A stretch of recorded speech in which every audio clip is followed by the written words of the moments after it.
Mengapa ilmuwan zaman dulu lebih hebat di tengah keterbatasan pendidikan saat itu? Oke, bayangin, kalian hidup di zaman dulu, nggak ada Google, nggak ada TikTok, bahkan nggak ada buku. Kalian cuma punya otak dan ya, itu doang yang kalian miliki. Kalian pengen tahu kenapa bulan bisa berubah bentuk? Nah, tetangga kalian malah bilang itu gara-gara dewa ngambek. Guru kalian malah nyuruh kalian jangan tanya-tanya yang aneh-aneh. Terus kalian mau ngapain? Yaps, kalian mikir sendiri, kalian observasi bulan tiap malam kayak Tycho Brahe, tanpa teleskop, tanpa aplikasi, tanpa Excel, manual pakai tangan kalian sendiri. Dan kalian nggak mikir buat dapat A atau beasiswa, kalian mikir buat hidup. Kalau kalian nggak pinter ya kalian bodoh, mati nggak jelas, ya gitu aja. Nah sekarang kalian tinggal buka Google, semua jawaban ada, tapi kenapa kalian malah gagal bikin roti? Kan ironis namanya. Dan dulu Newton bisa nemuin kalkulus tanpa YouTube tutorial. Aneh kasih tahu kepada kalian, ilmuwan zaman dulu itu hebat karena bukan karena mereka kekurangan pendidikan, tapi karena mereka nggak ada pilihan lain. Mereka harus brilian atau jadi bodoh selamanya. Nggak ada alternatif, nggak ada wifi, nggak ada chat di Telegram, nggak ada TikTok yang bisa kalian scroll sambil nunggu jawaban.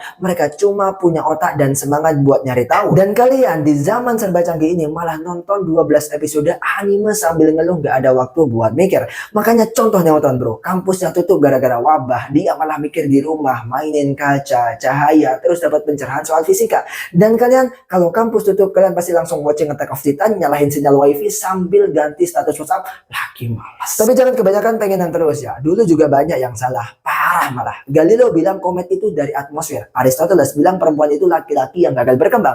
Serius, mereka nggak ngerti, tapi mereka tetap maju terus. Meskipun bisa aja dibakar hidup-hidup ketika itu. Nah, terus kalian gimana? Kalian punya semua teknologi, tapi masih scroll TikTok sampai 3 jam. Terus bilang, aku stuck banget dah. Coba kalian bandingin. Mereka hebat karena mereka nggak punya distraksi, nggak ada notifikasi nyebelin, dan mereka nggak mikir buat dapat like. Mereka mikir buat survive. Mereka nggak punya internet, tapi punya dedikasi. Mereka bukan hebat karena kurang pendidikan. Mereka hebat karena mereka nyiptain pengetahuan dari nol, dari mulai mikir, nanya, dan eksperimen yang benar-benar gak ada jaminan bakal benar. Sementara kalian kebanyakan scrolling aja. So, kalian mikir mereka hebat karena pendidikan minim? Belum tentu. Kalian salah besar. Mereka hebat karena gak ada pilihan lain selain jadi jenius atau mati bodoh. Nah, paham kan sampai sini? Seperti itu. Terima kasih, saya Din Madani. Kalau suka jangan lupa follow dan sebarkan biar manfaatnya semakin luas. Diskusi di kolom komentar.